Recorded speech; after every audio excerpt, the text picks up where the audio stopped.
আদালতে এক অদ্ভুত ধরনের মামলা উঠেছে। এক নারীর বয়স 50 ছুঁই ছুঁই হঠাৎ করে জানিয়ে দিলেন তিনি সংসার করতে চান না। উনি চুপচাপ নিজের মতো করে বাঁচতে চান, সব সম্পর্ক থেকে মুক্তি চান তিনি। কিন্তু বিপরীতে তার স্বামী এই যুক্তি কিছুতে মানতে পারতেছেন না। তার যুক্তি, মেয়ে বড় হয়েছে, সংসার অনেকটাই গুছিয়েছে, এখন একসাথে কাটানোর সময়। তবু ওই নারী তার নিজের মতো করে বাঁচতে চান। তার সিদ্ধান্তে অটুট তিনি। তাদের 25 বছরের সংসার, একটি মেয়ে আছে, সব মিলিয়ে নিখুঁত একটি পরিবার। অথচ ওই মহিলা আজকে দাঁড়িয়েছেন আলাদা হওয়ার জন্য। যাই হোক, বিচারকের পালা। বিচারক প্রশ্ন করেন, আপনার স্বামী কি অন্য কোনো সম্পর্কে জড়িত? মহিলা মুচকি হাসি মিশ্রিত কণ্ঠে বললেন, আজও আমি ওর জীবনের সবচেয়ে প্রিয়। বিচারক আবার প্রশ্ন করলেন, তাহলে কি আপনাকে কোনো নির্যাতন করে বা গায়ে হাত তোলে? না, ওই রকম কিছু না, আমি নিজেও আয় করি, একজন কর্মজীবী নারী, আমার উপরে অত্যাচার করার সাহস হয়তো ওরও হতো না। তাহলে কেন? বিচারক প্রশ্ন করলেন। তারপরে মহিলাটি বললেন, আজকের ভালো দেখেই বিচার করতে বসলেন বিচারক মশাই, কিন্তু কেউ কি দেখেছে গত 25 বছরের ক্লান্তি, প্রতিটা দিনের অভিমান, প্রতিটা রাতের চুপচাপ থাকা? আমার স্বামী একজন ভালো মানুষ, ভালো বাবা, কিন্তু ভালো প্রেমিক নয়, কোনোদিন হওয়ার চেষ্টাও করেনি। আমি ভাবতাম আমাদের সম্পর্কটা হবে বন্ধুত্ব, ভালোবাসা আর যত্নে ভরা, কিন্তু বিয়ের পরে সব কিছু হারিয়ে গেল।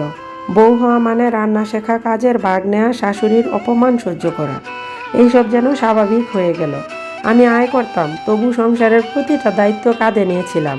দুইজনে ভালো থাকবো, কিন্তু তেমন কিছুই হলো না। শাশুড়ির গঞ্জনা, শারীরিক কষ্ট, অফিস আর ঘরের চাপ, সব কিছুর মধ্যেও আমি চাইতাম আমার স্বামী একটিবার এসে বলুক, চলো আজকে দুজন মিলে কাজ করি। কিন্তু সে চুপ থেকেছে। সন্তান হওয়ার পরে শরীরের অনেক কিছু বদল এলো, চোখে ঘুমের অভাবে কালি, গায়ে ক্লান্তি। তখন আমি বুঝতে পারলাম তার দৃষ্টিতে আমি কেমন জানি অচেনা। অফিসের সহকারী হয়ে উঠল তার কাছে বেশি গুরুত্বপূর্ণ। আমি শুধু এক সংসার সামলানোর মানুষ, কোনো প্রেমিকা নয়। একবার নয়, বহুবার বুঝিয়েছি আমি শুধু প্রেমিকা হয়ে সংসারে থাকতে চাই। বারবার বুঝিয়েছি, মেয়েটার মুখের দিকে তাকিয়ে বঞ্চিত করতে চাইনি। কিন্তু আমার স্বামী, সে কি একবারও আমার অভিমান বুঝতে চেষ্টা করেছে?